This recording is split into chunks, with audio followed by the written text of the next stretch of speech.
class is now in session. I am Professor Hockey, and today we'll be discussing some news coming to the San Jose Sharks organization. In fact, some of the best news that the San Jose Sharks have ever gotten, and that is that they were the winners of the 2024 NHL Draft Lottery. After having to watch 82 games of saddening, depressing hockey as the Sharks went en route to the worst ever season by a team in the modern NHL history, the Sharks are rewarded with this opportunity at drafting first overall at this year's upcoming draft. All that suffering was worth it in the end for those best possible odds that worked out here tonight at the draft lottery.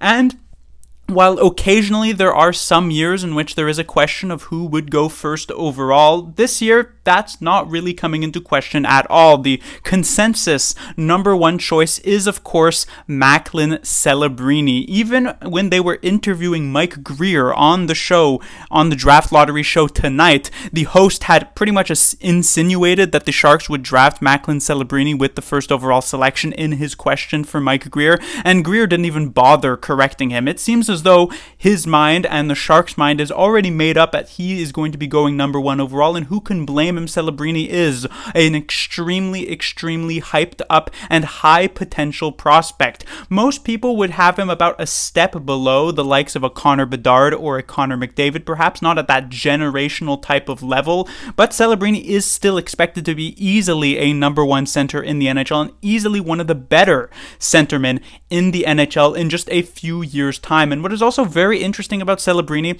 is he is highly touted for his two-way game. If there is one weakness that a player like Bedard and a player like McDavid in the early parts of his career had, was that these two players, not necessarily the best on the defensive side of the puck. Bedard had a wonderful rookie season with a terrible Chicago Blackhawks team, but defensively, he certainly didn't help their cause all that much. McDavid only the last couple of years has really managed to pick things up defensively. During the first few seasons of his career, he also struggled in that particular area, but Celebrini as a centerman is expected to be able to bring that two-way level. Obviously, there will still be some adjustment period, most likely just having to play in the NHL level against some of the best players in the world, but it is expected that he's going to be able to bring an extremely strong level of play as soon as next season for the San Jose Sharks. It would be incredibly surprising if Celebrini was not dressed for Game 1 for San Jose come next season. And with Celebrini making it to the team,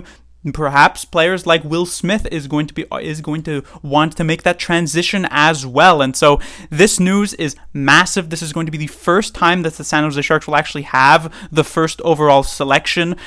When they first came into the NHL, it was kind of taken away from them in the Eric Lindros draft, as the other teams in the league wanted the opportunity of getting first. So instead, the Sharks were given second overall. They also had another second overall selection a few years later with the Patrick Marleau choice, right behind Joe Thornton, who would eventually end up becoming a San Jose Shark anyway.